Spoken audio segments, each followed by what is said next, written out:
আয় আয় চাঁদ মামাটি দিয়ে যা।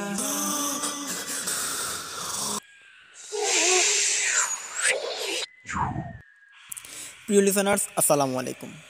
ঘটনাটি আমরা সংগ্রহ করেছি দিনাজপুর জেলার কেওড়াগঞ্জ গ্রামের একটি তান্ত্রিকের কাছ থেকে। ওই তান্ত্রিককে ওখানের মানুষেরা কেউ কেউ ওঝা বলে থাকে এবং কেউ কেউ তান্ত্রিক বলে থাকে। উনি বেশ অলৌকিক কিছু কর্মকাণ্ড জানেন বলে ওনাকে সবাই তান্ত্রিক হিসেবে চিনে থাকে, এক নামে চিনে। ওই কেওড়াগঞ্জ গ্রামের মধ্যে ওই তান্ত্রিক অনেক দিন ধরে এখানে বসবাস। তো আজকে যারা যারা এই দিনাজপুর জেলার কেওড়াগঞ্জ গ্রাম থেকে শুনছেন, তারাই হয়তো চিনতে পারবেন ওই তান্ত্রিককে। যাই হোক, কথা না বাড়িয়ে এখন আমরা মূল ঘটনায় চলে যাই। লিসেনার্স, ঘটনাটি উনি আমাকে যেভাবে শেয়ার করেছেন আমি ঠিক সেভাবে আপনাদের মাঝে উপস্থাপন করার চেষ্টা করছি। তখন সময়কাল 1995 সাল, চারদিকে ঘন অন্ধকার। আমি তখন তান্ত্রিক কিছু কাজ শিখছিলাম, আমার গুরু থেকে আমি শিখছিলাম। আমার গুরু ছিলেন অনেক অলৌকিক ক্ষমতার অধিকারী। তিনি এমনও কাজ করতেন যার কারণে মানুষের যে খুঁটিনাটি বিপদ, তারপর কাউকে বান মারা, জাদু টোনা, এরকম বিষয়ে তিনি অনেক এক্সপার্ট ছিলেন। এরই কারণে আমার বাবা ভাবলেন যে আমাকেও ওনার লেভেলে দিয়ে দিবেন, তাই আমাকে ওই তান্ত্রিকের নিকট আমাকে পাঠান। তারপর ওনার কাছে আমার কাজ শেখা হয়, কিভাবে জাদুটোনা করতে হয়, কিভাবে এটা করতে হয়, ওটা করতে হয়, এই বিষয়ে আর কি। যদিও প্রথমে আমি এটা কিছু পারছিলাম না, তখন 2-3 বছর অতিবাহিত হয়ে পড়ে আমার সঙ্গে, তো আমি কিছুই পারছিলাম না। তো হঠাৎ করে আমি কিছু কিছু পারি। তখনকার সময় একটি লোক আসে আমার তান্ত্রিকের কাছে, মানে আমার উস্তাদের কাছে।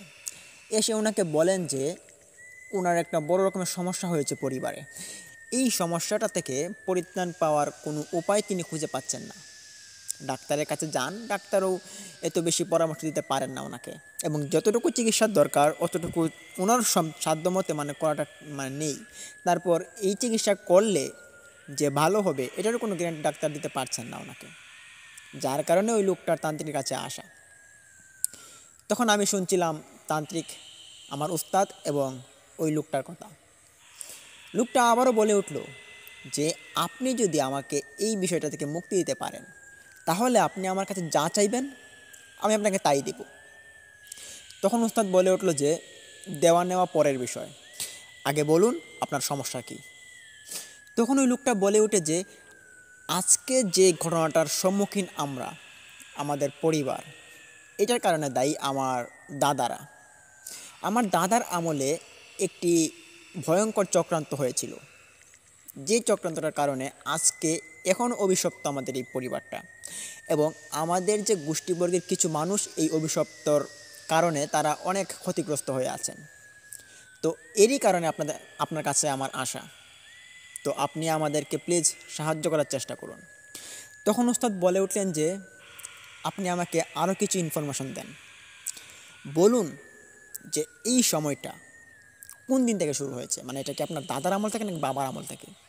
লোকটা বলে যে আমার দাদার আমল থেকে অনেক আগে থেকে এটা এটা আমার বাবার পরিবারের সঙ্গেও অনেকটা ঘটেছে, এটা আমাদের সঙ্গে ঘটেছে। আমার দুইটা সন্তান নিখোঁজ হয়ে গিয়েছে, তাদেরকে খুঁজে পাওয়া যাচ্ছে না, অথচ এরই কারণ হচ্ছে আমাদের এই অভিশপ্ত পরিবারটি।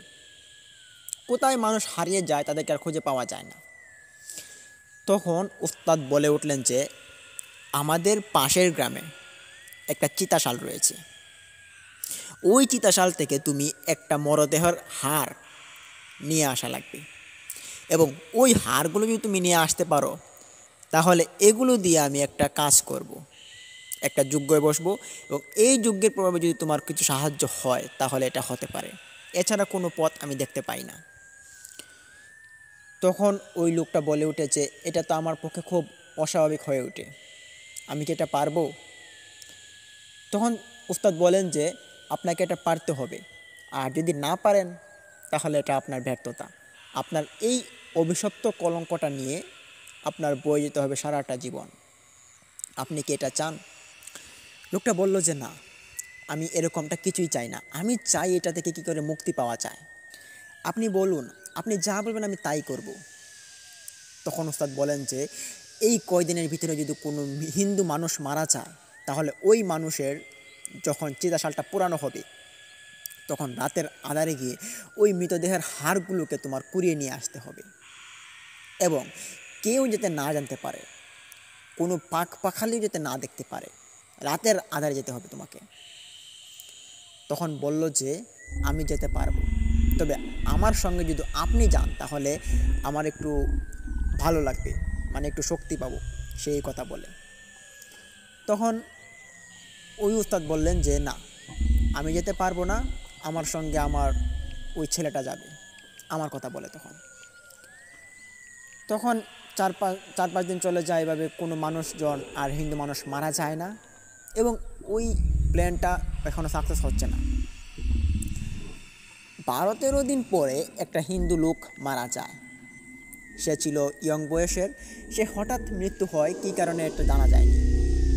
তার হঠাৎ মৃত্যুতে পুরো হিন্দু গোষ্ঠীটা একবারে শোকাহত। তো ওই দিন ওই লোকটা আমার উস্তাদের কাছে আবারও আসে, এসে বলে যে এই ঘটনা, যে একটা হিন্দু লোক মারা গিয়েছে, এখন কি এই লোকটার হাড় যদি আমরা আজকে নিয়ে আসি তাহলে কি হবে? উস্তাদ বলে যে হ্যাঁ, এটাই হবে, আর এটাই পারফেক্ট সময়। আপনি যদি রাত্রিবেলা গিয়ে ওই হাড়গুলো নিয়ে আসতে পারেন রাতের আঁধারে, তাহলে আপনার এই সমস্যা থেকে আপনি মুক্তি পেতে পারেন। তো দেখতে দেখতে রাত হয়ে গেল। তখন আমাকে বলল যে তুমি যাও ওর সাথে, গিয়ে হাড়গুলো নিয়ে আসো, আর ও হাড় তুলবে আর তুমি আশপাশে পাহারা দিবে যাতে কেউ না দেখতে পারে। তখন আমি ওনার সাথে যাই, ওনার সাথে হাঁটতে হাঁটতে চিতাশালে চলে যাই।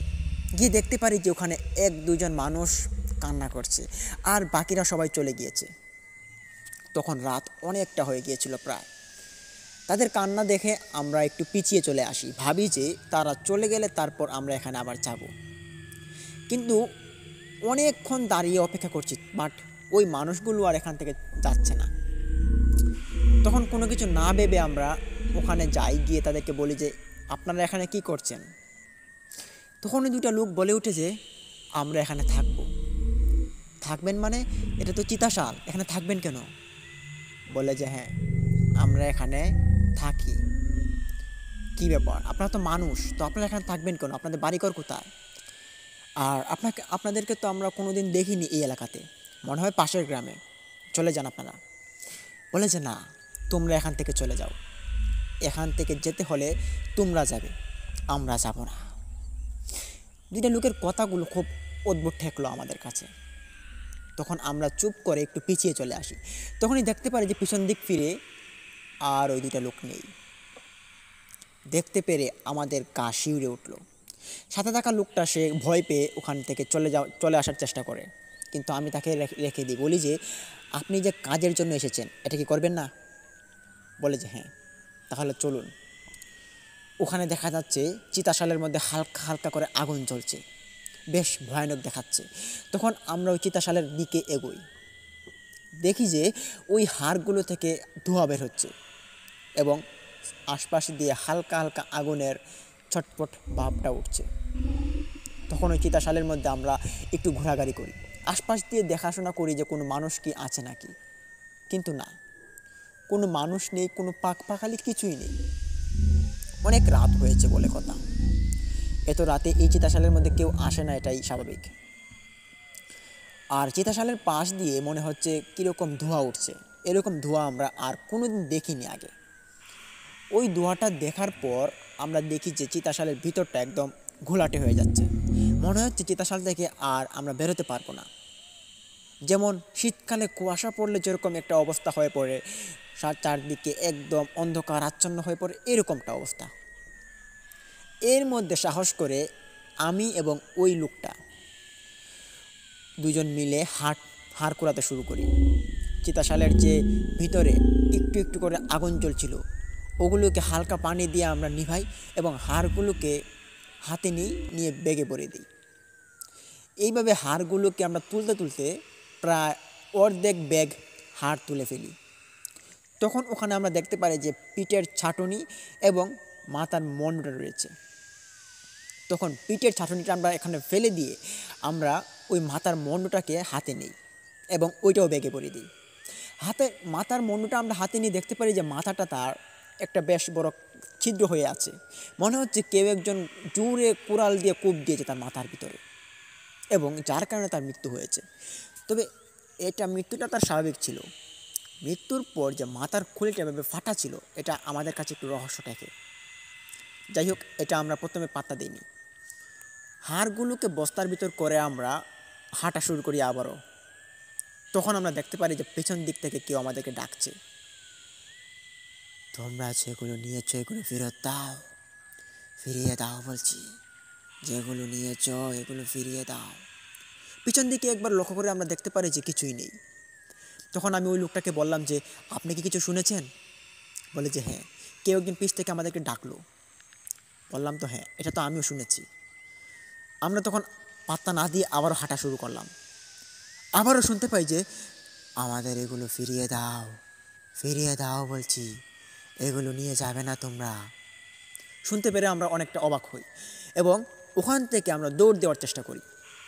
যেই না একটা দৌড় দেব, তখনই সামনে আমরা দেখতে পারি যে একটা মানুষ আমাদের সামনে দাঁড়া।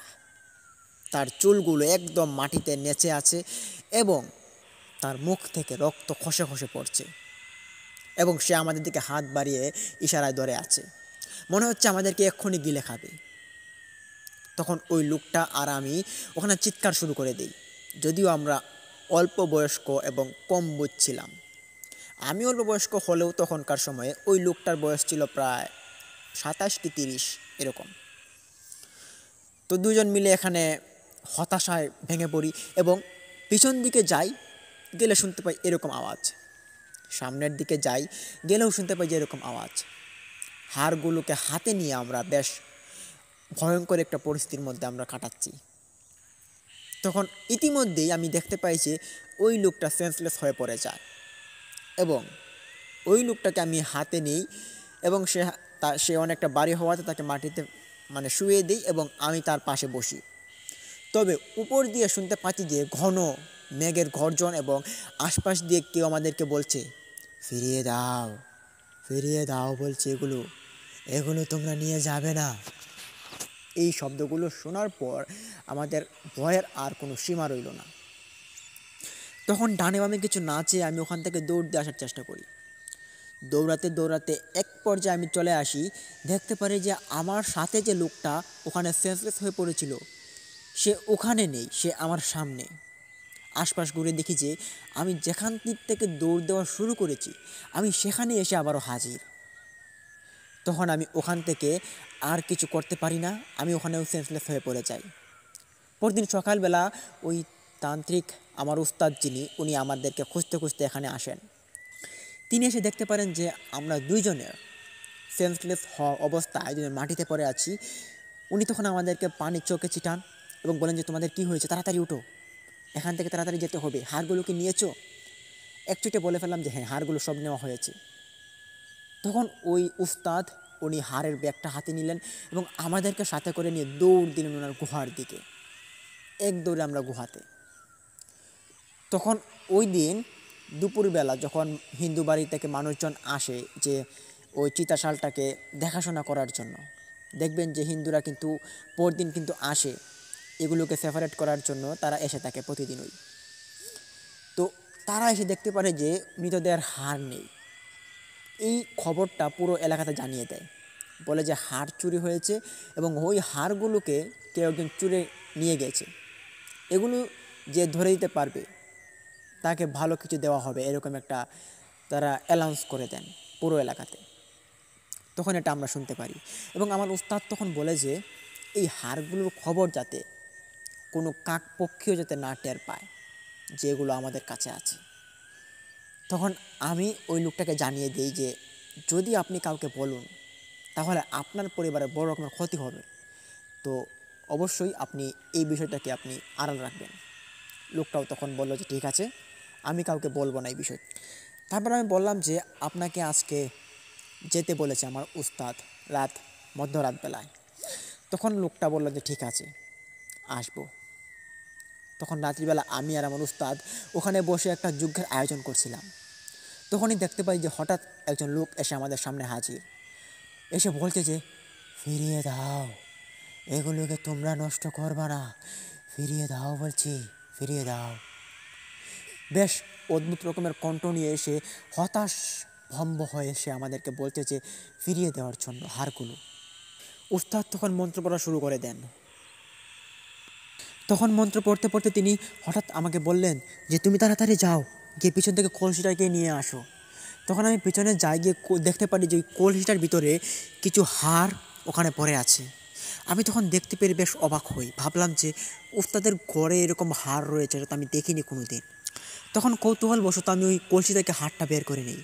বের করার সঙ্গে সঙ্গেই আমি দূরে গিয়ে ছিটকে পড়ে যাই এবং আমি ওখানে পরে দেখতে পাই যে আমার হাত থেকে রক্ত বের হচ্ছে, পা থেকে রক্ত বের হচ্ছে, অনেক জায়গায় কেটে গিয়েছে, এরকম একটা অবস্থা। তখন উস্তাদ পরক্ষণেই আমার কাছে আসেন, এসে দেখতে পারেন যে আমার এই অবস্থা। দেখতে পেরে আমাকে বলেন যে সর্বনাশ, তুমি এটা কী করলে, তুমি হাড়ে হাত দিয়েছো কেন? আমি বললাম যে এটা আমি দেখার জন্য একটু হাত দিয়েছি, আমার খুব যন্ত্রণা হচ্ছে, আপনি আমাকে বাঁচান। উস্তাদ তখন বললেন যে তুমি তাড়াতাড়ি এখানে বসে থাকো এবং আমি ওই প্রেত আত্মাটাকে তাড়িয়ে আসি। তখন উস্তাদ কলসিটাকে হাতে করে নিয়ে তিনি বাইরে যান এবং ওখানে বেশ একটা শব্দ হয়। ওই শব্দটার প্রভাবে আমি শুনতে পাই যে কিছু একজন মানুষ সে জোরে এক চিৎকার দিয়ে এখান থেকে চলে গিয়েছে। তখন আমার হাতে কাটা এবং পা কাটা অবস্থা নিয়ে আমি বাইরে যাওয়ার চেষ্টা করি। গিয়ে দেখতে পারে যে আমার উস্তাদ তিনি মাটিতে পড়ে আছেন লুটিয়ে এবং বলছেন যে আমাকে পানি দাও, আমাকে পানি দাও। তখন আমি তাড়াতাড়ি করে ভিতর থেকে পানি নিয়ে আমি উস্তাদকে একটু পানি খাওয়াই। পানি খাওয়ানোর পর উস্তাদ উঠে বসেন এবং বললেন যে বেশ ভয়ানক একটা প্রেত এখানে এসেছিল। যে এখানে এসেছিল তার নাকি ওই লাশটার মন্ডর দরকার ছিল, যে মন্ডটা তোমরা কালকে নিয়ে এসেছো। তখন আমি বললাম যে সর্বনাশ, এখন তো আমাদের কোনো ক্ষতি হতে পারতো। বললেন যে হ্যাঁ, যাই হোক, এখন আমরা নিশ্চিন্তে আছি। তো আমি যে সকালবেলা বলছিলাম যে তুমি ওই লোকটাকে গিয়ে আনার জন্য, যে আমাদেরকে এসে বলেছিল তার সমস্যার কথা, সে কি এসেছে বা আসবে? বললাম যে হ্যাঁ, ওনার তো আসার কথা, রাত প্রায় মধ্যরাত হয়ে এসেছে, তো উনি আসবেন, রাতের দ্বিতীয় প্রহর শুরু হতে যাচ্ছে। তখন দুজনের ক্লান্ত অবস্থা নিয়ে আমরা ওখানে বসে একটা যজ্ঞের আয়োজন করি। ওই যজ্ঞের মধ্যে আমার উস্তাদ একজন জিনকে হাজির করে। উনি প্রথমত কয়েকটা মন্ত্র পড়ার পরেই আগুনের মধ্যে কিছু একটা ঢালেন।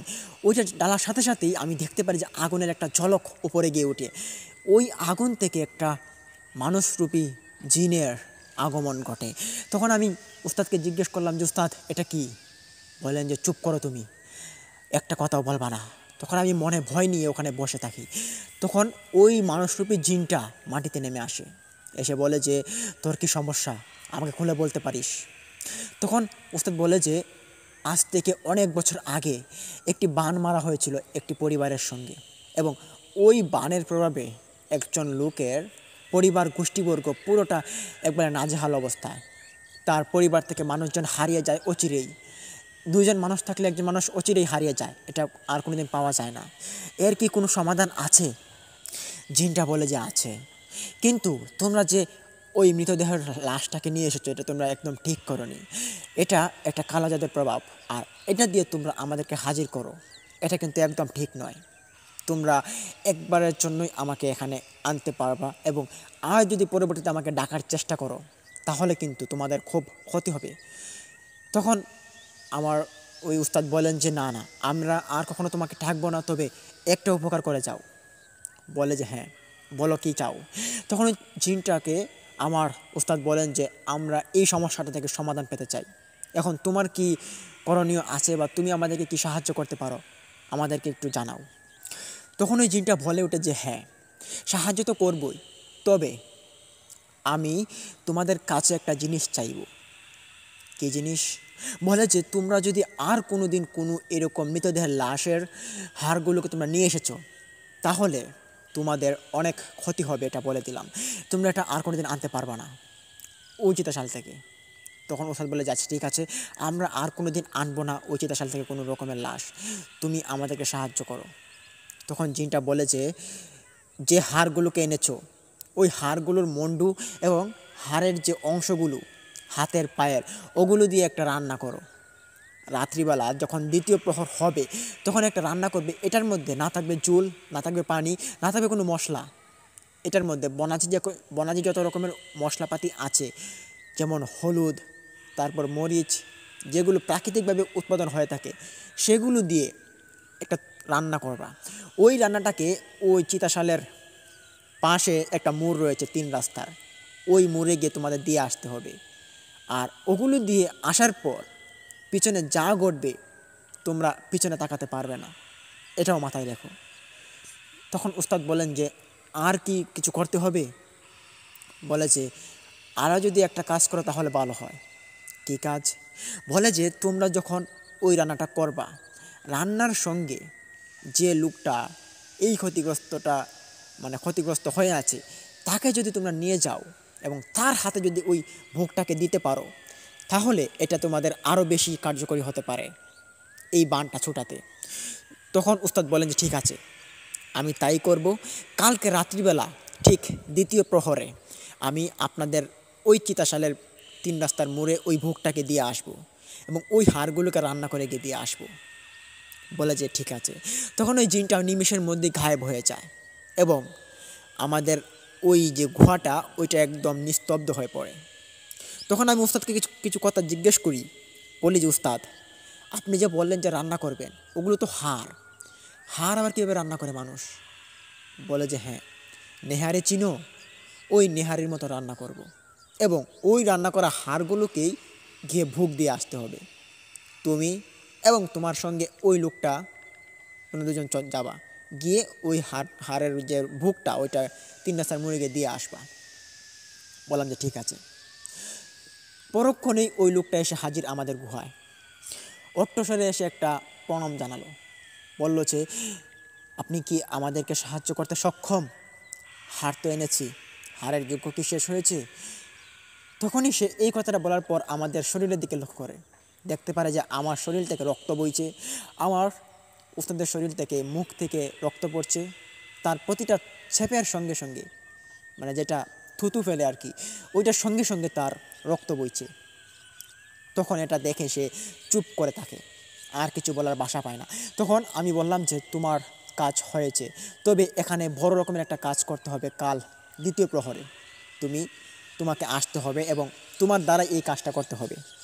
বলেছে ঠিক আছে, আমি কালকে আসব এবং আপনাদের এই কাজটা করে দেব, কিন্তু আমার এই যে ভয়াবহতা, এটা কিন্তু আমার যেতে হবে একবারের জন্য। ওস্তাদ বললেন যে তোমার এই ভয়াবহতা চলে যাবে এবং তুমি এই পরবর্তীতে এই বিষয় নিয়ে আর কাউকে কোনো রকমের কথা বলতে পারবা না এবং এই লাশটার বিষয়ে কাউকে কিছু বলতে পারবা না। শর্ত ছিল 2টা। তখন লোকটা রাজি হয়, বলল যে আমার উপকার করলেন আপনি, আবার আপনার ক্ষতি আমি কেন করব? আমি আপনার ক্ষতি করব না, আপনি আমার উপকার করুন। বলেছে কাল রাত্রিবেলা আপনি আসবেন আমাদের এখানে, তবে আপনি আসার সময় কিছু কাঁচামরিচ, কাঁচা হলুদ এবং কিছু প্রাকৃতিক কিছু মশলা আপনি নিয়ে আসবেন আমাদের কাছে। ওই হাড়গুলোকে রান্না করতে হবে, হ্যাঁ, এবং সাথে করে একটা বড় রকমের ডেগ নিয়ে আসবেন, যে ডেগটাতে আপনি অনেক দিন ধরে রান্না করেন না, যেটাতে আপনার কোনো দিন রান্না করে খাওয়া হয়নি, এরকম একটা ডেগ নিয়ে আসবেন। ঠিক আছে বলে উনি চলে গেলেন। তখন পরদিন 1ম প্রহরে রাত সে আসলো, এসে আমাদের গুহার পাশে দাঁড়িয়ে আমাদেরকে ডাকছে। তখন আমি বের হয়ে আসলাম গুহা থেকে, এসে দেখতে পারি যে ওই লোকটা একটা ডেগের ভিতরে কিছু মশলা, কাঁচামরিচ, কাঁচা হলুদ এবং আরও কিছু কিছু মশলা যেগুলো মানুষ মাংস রান্নাতে ব্যবহার করে থাকে, সেগুলো নিয়ে হাজির। এসে বলল যে এই নিন আপনাদের সরঞ্জাম, আরও কিছু লাগবে? আমি বললাম যে আমি ভিতরে গিয়ে ওস্তাদকে দেখিয়ে আসি, তারপর আপনাকে জানাচ্ছি। আমি ভিতরে প্রবেশ করি, তখন পিছনে পিছনে আমার সাথে ওই লোকটাও প্রবেশ করে। তখন দেখতে পারি যে গুহার ভিতরে আমার উস্তাদের সামনে একটা মানুষরূপী পিশাচ বসে আছে এবং ওই পিশাচের পিছনের যে চুলগুলো ছিল ওগুলো সাপের মতো কীরকম কুকরো কুকরো এবং এগুলো দুলছে, কীরকম নাড়াচাড়া করছে, দেখতে পেরে খুব অবাক লাগলো আমাদের কাছে। তখন আমি ওখান থেকে একটু পিছিয়ে আসি এবং দেখতে পারি যে উস্তাদ ওই পিশাচটার সঙ্গে কিছু একটা কথা বলছে। ওই লোকটা তখন দেখতে পারি যে সে চলে গিয়েছে এখান থেকে, হয়তো ভয় পেয়েছে। আমি ওখানে দাঁড়িয়েছিলাম, ক্ষণিকের মধ্যেই ওই পিশাচটা গায়েব হয়ে যায় ওখান থেকে এবং আমাকে উস্তাদ ডাক দেন, দিয়ে বলেন যে কী ব্যাপার, এনেছিস? বললাম যে হ্যাঁ। ওই লোকটায় একটা ডেগ এবং সাথে করে তার কাঁচা মশলাপাতি এবং প্রাকৃতিক কিছু মশলা সে নিয়ে এসেছে, এগুলো দিয়ে হবে? বললেন যে হ্যাঁ, এগুলো দিয়েই হবে, চল তাড়াতাড়ি রান্নাটা বসিয়ে দে। নিহারি রান্নি, বুঝছিস, নিহারি। তখন আমি বললাম যে ঠিক আছে, নিহারি তো ওকে। তখন ওই লোকটা আবারও দেখি আমাদের গুহায় প্রবেশ করে এসে বললেন যে আপনাদের সামনে একটা কে ছিল? আমি বললাম যে যেই ছিল তুমি চিনবে না, এখানে বসো এবং ওই হাড়গুলোকে নেহারি রাঁধতে হবে। তুমি কি রান্না পারো? তখন লোকটা বলে যে হ্যাঁ, আমি রান্না পারি, তবে আমি এইগুলো রাঁধতে আমার খুব ভয় লাগছে, আমি এটা করতে পারবো না, আপনি রান্না করলে এটা আমার জন্য উপকৃত হব।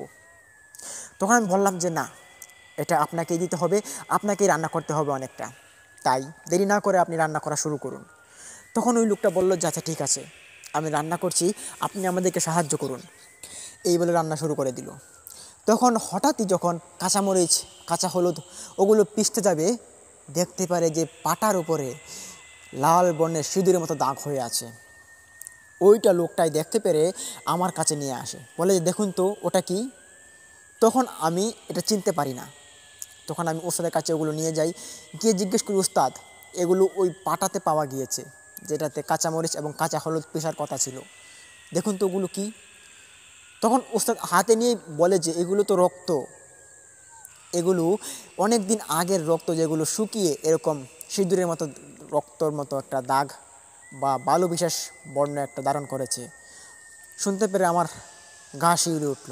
আমি বললাম যে এগুলো রক্ত হতে যাবে কেন, আর এই পাটা তো আমি দেখলাম কালকেও বালু, তো এটা আজকে এরকম হলো কেন? তখন ওস্তাদ বলেন যে হ্যাঁ, এটা হয়েছে কেননা আমরা এখন একটা বিশেষ কাজে আছি, এটার মধ্যে অনেক বাধা হতে পারে, তাই সাবধানের স্বরূপ এই কাজগুলো করো এবং রান্নাটা খুব ভালো করে করো, যাতে করে এই প্ল্যানটা যাতে সাকসেস হয়। বললাম যে ঠিক আছে।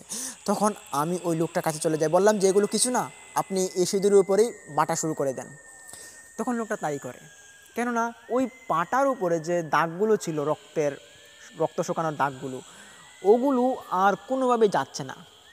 যতই মোচার চেষ্টা করছে কিন্তু যাচ্ছে না কোনোভাবেই, এগুলো যতই মুছছে ততই আবার আপডেট হচ্ছে। এইটা দেখে লোকটাকে আমি বললাম যে আপনি এটার উপরেই বাটা শুরু করে দেন। তখন লোকটা পরক্ষণেই হলুদ এবং কাঁচামরিচ এবং সাথে আরও কিছু কিছু মশলা, প্রাকৃতিক যেগুলো হয়ে থাকে আর কি, ওগুলো সে পিষে নেয়, পিষে একটা বাটিতে নিয়ে নেয়, মাটির বাটিতে আর কি। ওগুলো নিয়ে সে আমার কাছে আসে। তখন আমি ছিলাম ওস্তাদের কাছে, এসে বলে যে মশলা রেডি, এখন কি করতে হবে? ওস্তাদ তখন বলেন যে ওই হাড়গুলোকে হাতে নাও এবং হাড়গুলোকে ধোয়ার জন্য এই পাশের পুকুরটাতে যাও। তখন সাথে আমাকে পাঠানো হলো। তখন দুজন মিলে ওই হাড়গুলোকে বস্তাভর্তি হাড় আমরা নিয়ে পাশে যাই, গিয়ে পুকুরটাতে দেখতে পারি যে যেই না পুকুরে আমরা নামলাম, দেখতে পারি পুকুরের আশপাশ দিয়ে হাড় বেশে আছে। যতগুলো হাড় আমাদের ব্যাগের ভিতরে আছে সেগুলো তো আছেই, তবে পুকুরের মধ্যে কেমন জানি গায়েবীভাবে হাড়ের প্রচণ্ডভাবে একটা বসে আছে, যেটা একটা ভয়ঙ্কর বিষয় দেখাচ্ছিল। আমি আর ওই লোকটা তখন এখানে উপরে দাঁড়িয়ে দাঁড়িয়ে বেশ চিন্তিত হলাম। তখন ভিতরে গিয়ে আমি ওস্তাদকে বলি যে এই বিষয়টা, বলি যে দিঘিতে তো অনেক হাড় বেশি আছে, তবে হাড়গুলো কিসের হাড় এগুলো জানা যাচ্ছে না, দেখুন তো এসে আপনি। তখন ওস্তাদ আমার সঙ্গে আসেন, এসে দেখতে পারেন যে ওই লোকটা সেন্সলেস হয়ে পড়ে আছে এবং হাড়গুলো একটাও নেই পানিতে যেগুলো ছিল, এবং লোকটার সঙ্গে আমাদের যে বোঝাই করা হাড়গুলো ছিল বস্তাতে, ওগুলো ঠিক আছে। দেখতে পেরে আমার খুব অবাক লাগলো। আমি তখন উস্তাদকে বললাম যে উস্তাদ, এগুলো তো এখানেই ছিল, হাড় ছিল পুরো দিঘিতে ভরে এবং উনি সেন্সলেস হয়ে পড়ে গিয়েছেন, দেখুন। এইটা দেখার পর তখন উস্তাদ বলে যে হ্যাঁ, এটা অনেক কিছু হতে পারে, তোমরা এটা সাবধানে থাকো এবং সাবধানে কাজকর্ম করো, এখানে অনেক কিছু ঘটবে।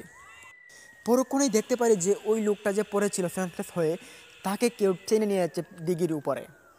তখন তাকে গিয়ে আমি শক্ত করে ধরি, দেখতে পারি তার পায়ের মধ্যে কিছু একটা বিশেষ রবার্টের মতো পিচ্ছিল, ওটা তার পায়ে জড়িয়ে ধরেছে এবং এটাকে টানার জন্য চেষ্টা করছে, তাকে নিয়ে যাওয়ার জন্য পানিতে।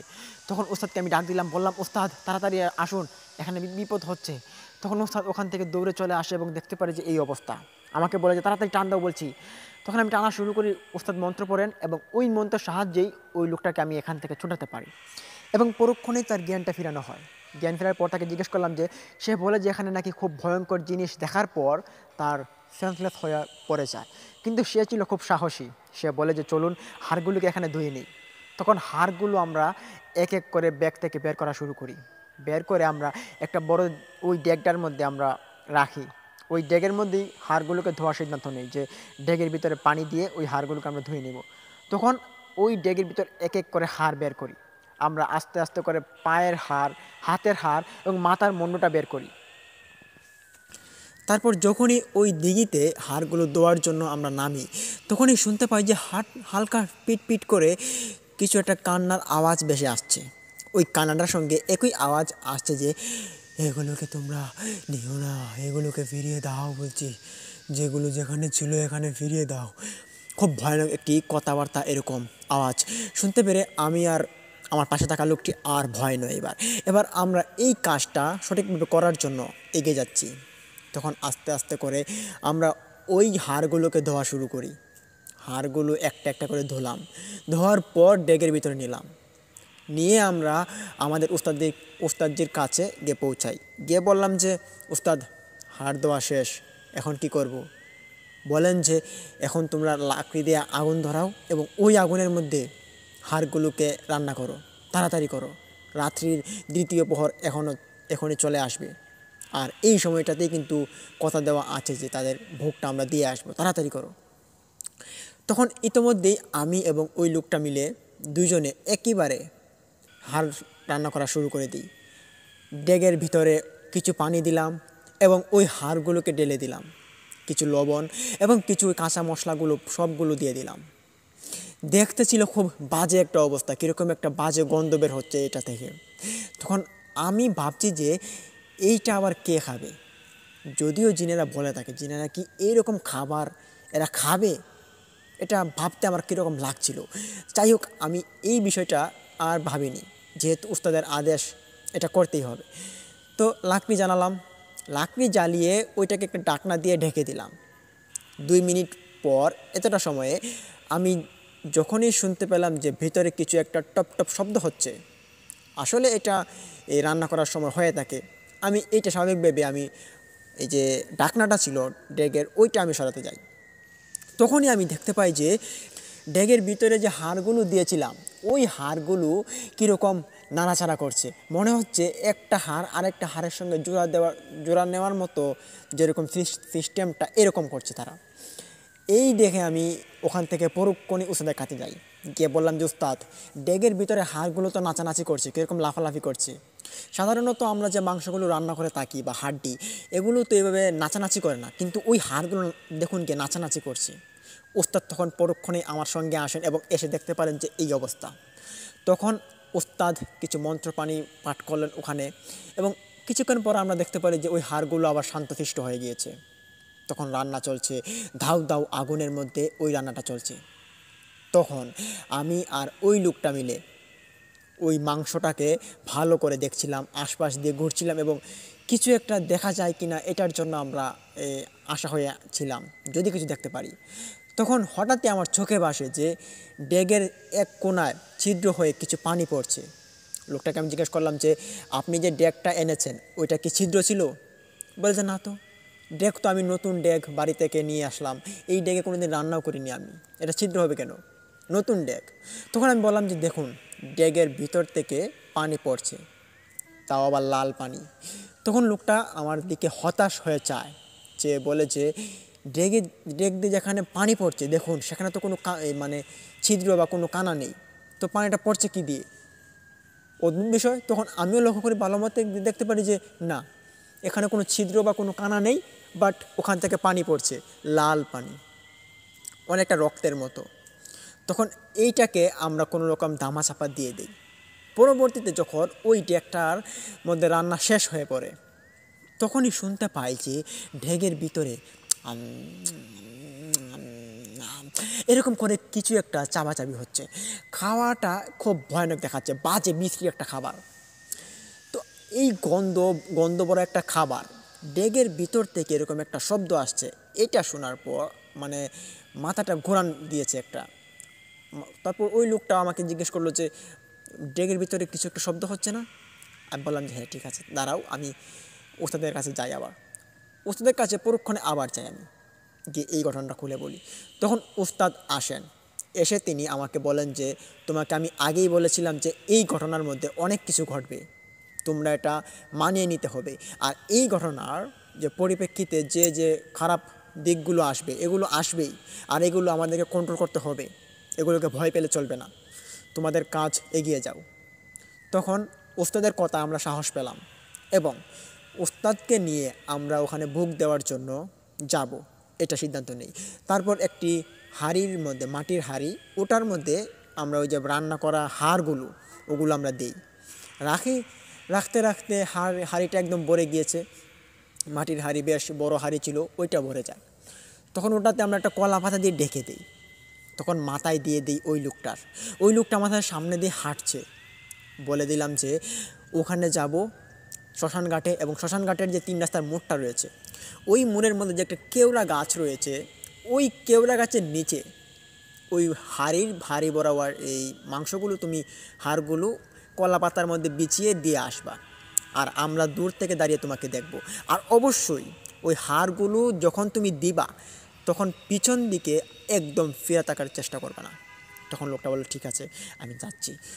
তখন এই বলে লোকটা হাঁটা শুরু করে। তখনই আমরা ওই শ্মশান ঘাটের পাশ দিয়ে যাচ্ছিলাম, হঠাৎ শুনতে পাই শ্মশান ঘাটের ভিতর থেকে আবারও ওই আওয়াজটা ভেসে আসছে, আমাদের এগুলো নিও না তোমরা কেউ, এগুলো ফিরিয়ে দাও বলছি, যেখানের মাল সেখানে ফিরিয়ে দাও, নাহলে তোমাদের ক্ষতি হবে বলে দিলাম। এইরকম কথাবার্তা শুনে আমরা কোনো পাত্তা দিইনি। তখন হাঁটা শুরু করি জোরে, এবং হাঁটতে হাঁটতে আমাদের পিছনে ছিল আমাদের উস্তাদ, সামনে ছিল ওই লোকটা, এবং মাঝখানে ছিলাম ঠিক আমি। তখন এইরকম পরিস্থিতির ভয়াবহতার শিকার হয়ে আমরা হাঁটাচলা করছি। হাঁটতে হাঁটতে যখন শ্মশান ঘাটের শেষ কিনারে চলে যাই, এখানে হচ্ছে 3 রাস্তার মোড়। তখন ওই মোড়ের মধ্যে যাওয়ার পর আমরা তখন দেখতে পাই যে এখানে গাছ যে কয়েকটা আছে, ওই গাছগুলোর উপরে কিছু ঝিলমিল বাতির মতো, এটা লাল বর্ণের, এটা আমার ওস্তাদের মতে ছিল এটা একটা জিন ছিল, পেত বা পিশাচ, এগুলো নাকি রাত্রিবেলা গাছের মধ্যে ঘোরাফেরা করে, এরকম ধারণা দেন আমাদেরকে যে এগুলো দেখে ভয় পেও না, এগুলো জিনেরা। তো ওরা এই খাবারগুলোকে কী করবে ওরাই জানে, আমাদের কাজ ভোগ দেওয়া, ভোগ দিয়ে চলে আসি। তখন ওই শ্মশান ঘাটের এক কিনারায় আমি আর আমার উস্তাদ দাঁড়াই, আর ওই লোকটাকে বললাম, সব রকম সতর্কতা দিয়ে বললাম যে তুমি যাও, গিয়ে ওখানে কলা পাতাটা বিছাবা, এবং ওই কলা পাতার উপর হাড়গুলোকে সাজিয়ে সুন্দর করে রেখে সম্মানের সহিত পিছন ফিরে তুমি চলে আসবা। পিছন দিক দিয়ে যাই হয়ে পড়ুক, তোমার ওখান দিকে ফেরার কোনো চেষ্টাই করবে না, আর যদি করো তাহলে তোমার ক্ষতি হতে পারে। তখন লোকটা বলল যে ঠিক আছে, আমাকে আপনারা সাহস দিন, আমি যাতে ওখানে যেতে পারি। লোকটাকে বললাম যে কোনো ভয় নেই, তাড়াতাড়ি যাও, তাড়াতাড়ি করে চলে আসবা, আর এটাই তোমার হতে পারে বাঁচার একমাত্র উপায়। লোকটা তখন মন ভরা খুশি নিয়ে সে যাচ্ছিল আস্তে আস্তে করে। তখন লোকটার পিছন পিছন আমি দেখতে পাই কিছু একটা মানুষের মতো হেঁটে যাচ্ছে, ছায়া বিশেষ। তখন ওই ছায়ামূর্তিটা বিশেষ, আমি ওস্তাদকে জিজ্ঞেস করি উস্তাদ এটা কি? উস্তাদ তখন বলেন যে চুপ করো, এটা এটা বুঝবে না, এটা একটা কিছু আছে, কালো পিশাচ, তুমি এটার দিকে তাকিও না এবং এটাকে কিছু বলো না। তখন আমি বললাম যে ঠিক আছে উস্তাদ, কিন্তু এটা তার যদি কোনো ক্ষতি করে? বলে যে ক্ষতি করলে আমাদের কিছু করার নেই, সে যাচ্ছে যাক, এখন যদি আমরা ওকে আর বাধা দিই তাহলে এটা খারাপ হতে পারে, এখানে দাঁড়িয়ে দাঁড়িয়ে চুপ করে দেখতে থাকো। তখন আমি আর আমার উস্তাদ ওখানে দাঁড়িয়ে দাঁড়িয়ে দেখছিলাম লোকটার অবস্থা। দেখতে পাই যে সে আস্তে আস্তে করে হেঁটে হেঁটে যাচ্ছে। যখনই সে ওই 3 রাস্তার মোড়ে গিয়ে দাঁড়ায়, তখন আমার মতে যেটা আমি দেখেছি, সে তার একটা মাথা ঘোরান দিয়েছিল, মনে হচ্ছিল যেমন সে মাথা ঘুরে এখন পড়ে যাবে এমন অবস্থা। মাথার মধ্যে হাড়ি দেওয়া, ওই হাড়ির ভিতরে মানুষের হাড় দেওয়া, ওই হাড়গুলোকে নিয়ে সে পড়ে যাবে এমন একটা অবস্থায়। মনে হচ্ছে সে খুব ক্লান্ত হয়ে গিয়েছে এতটুকু পথ হাঁটতে হাঁটতে। তখন আমি উস্তাদকে বললাম যে উস্তাদ, সে মনে হয় পড়ে যাবে, আর পড়ে গেলে তো সর্বনাশ হয়ে যাবে, তাড়াতাড়ি একে গিয়ে আমরা নিয়ে আসি, চলুন। উস্তাদ বলে যে না, এখানেই বসে থাকো, এত বেশি বোঝার চেষ্টা করো না, বিপরীতে আমাদের ক্ষতি হতে পারে, দেখতে থাকো তার কি হয়। তখন আমরা দেখতে পাই যে সে মাথা ঘুরতে ঘুরতে টলমল টলমল করতে করতে, যেমন মদখোর মানুষ যেভাবে হাঁটাচলা করে সেভাবে হাঁটতে হাঁটতে ওই 3 রাস্তার মোড়ে চলে গিয়েছে, এবং ওখানে গিয়ে সে ওই মাথা থেকে হাঁড়িটা নামিয়ে দেখতে পারলাম যে সে কলাপাতা বিছিয়েছে, এবং ওই কলাপাতার উপর হাঁড়ি থেকে একটা একটা করে হাড় বের করছে। ওই হাড়গুলো থেকে কেমন একটা ধোঁয়া বইছে, যে ধোঁয়াটার ঘ্রাণ আমাদের নাকের নিকট চলে আসছে। দেখতে পাই যে খুব বিশ্রী একটা ঘ্রাণ, ওই ঘ্রাণের নিকট সে কীভাবে বসে আছে এটা আমরা চিন্তা করছি। তখন ওই হাড়গুলোকে একটা একটা একটা একটা করে পুরোটা কলা পাতা জুড়ে সে এখানে বিছিয়ে দেয়। তখন বিছিয়ে দেওয়ার পর সে যখন পিছন দিক থেকে ফিরে আসার চেষ্টা করে, তখনই আমরাও শুনতে পাই যে একটা মানুষ বিশেষ ডাক শুরু করে যে দাঁড়াও দাঁড়াও, এদিকে দাঁড়াও, তোমরা যেও না, এদিকে দাঁড়াও। ডাকটা শুনতে পাই। তখন উস্তাদজি ওকে ডাক দিয়ে বলে যে খবরদার পিছন দিকে ফিরো না তুমি। কিন্তু ভাগ্যের কি পরিহাস, সে পিছন দিক থেকে ফিরে এবং ফিরার সাথে সাথেই সে আর সামনের দিকে ঘুরতে পারে না, তার ঘাড়টা বেঁকে যায়। তখন তাকে আমরা বাঁচানোর চেষ্টা করলেও ওখানে আমরা যেতে পারি না। আমরা দেখতে পারি যে ওই হাড়গুলোর আশপাশ ঘুরে অনেক কালো পিশাচ ছায়ামূর্তিরা ঘিরে বসে আছে। তারা এতটা আনন্দে যেমন উৎফুল্লিত হয়ে আছে, যেটা মনে হয় মানুষ যদি কোনো আনন্দে থাকে বা একটা দল যদি কোনো আনন্দে থাকে তাহলে যেটা হয়, এরকমটা ওই কালো পিশাচগুলোর মধ্যে আমরা দেখতে পাচ্ছি। তখন ওস্তাদজি আর আমি ওখানে বসে আছি চুপ করে, কোনো কথাবার্তা নেই, কোনো সারা শব্দ নেই, এবং ওই লোকটা সে মাটিতে পড়ে গিয়েছে। যদিও সে 1-2 মিনিট দাঁড়িয়েছিল মাটির উপরে ঘাড় বেঁকা করে, কিন্তু কিছুক্ষণ পর সে মাটিতে পড়ে যায়।